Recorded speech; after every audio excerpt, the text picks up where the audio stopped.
Taga saan ka ba, Lisa? Cavite po. Saan sa Cavite? Sa Rosario, Salinas. Sa Cavite? Sa Rosario, Salinas. Salinas? Kasoy ay, prutas daw kasi sabi niya. Ang kasoy, ano ba ang kasoy? I thought it was a nut. Prutas din ba ang kasoy? Ano siya? Google na lang natin mamaya. Oo. Basta yung... Cashew at kinaya. Kaya nga tinago ko na face ko kasi wala talaga eh.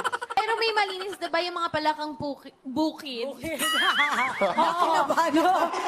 yung palakang bukid. Tama.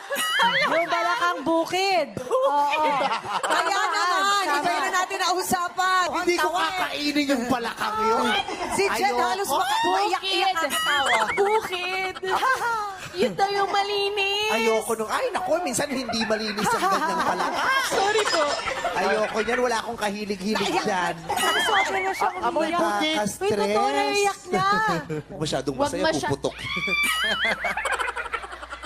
Yung friend mo. Yung langaw. Oo. Umuwi na naman sa bibig mo. Lumapit. Sabi nung langaw, uy, maluwag dito ah. Pumunta sa bibig mo eh. Huwag mo na lang gawin na, ano yung tawag doon? Namamangka sa dalawang bangka. Ilog! Yung namamangka sa dalawang ilog. Ang ganda na nung explanation mo. Girl, sumabit ka pa. Pwede ka ng speaker eh. Tawang-tawa si Mother. Bigla kang namamangka sa... Namamangka sa dalawang ilog. Nakaligo ka na ba sa ilog? Yung ano, yung malapit sumalubong sa dagat. Oh my God. May ganun! Ito yung dagat. Pag ganun mo, may ilog.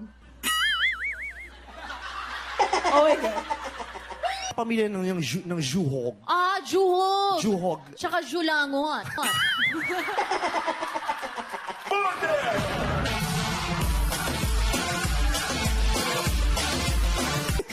Ina-expect sa iyo. Tapos meron silang parnitsuran. Ano? Ano? Ano nga yun? Parnitsuran. Pangnitsuran? Yung furniture house. Ano? May kulangot. Patingin. Girl, para baka may mga breadcrumbs pa. Wala. Hindi, wala. Chinacharot lang kita. Yung kukumpleto sa English idiom na busy as a... Ayun, no. Alam ng madam. Or to be. Hindi, pero Tagalog yun.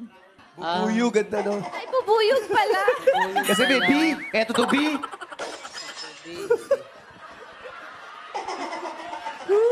Tutubi, dragonfly. Oo. Oo.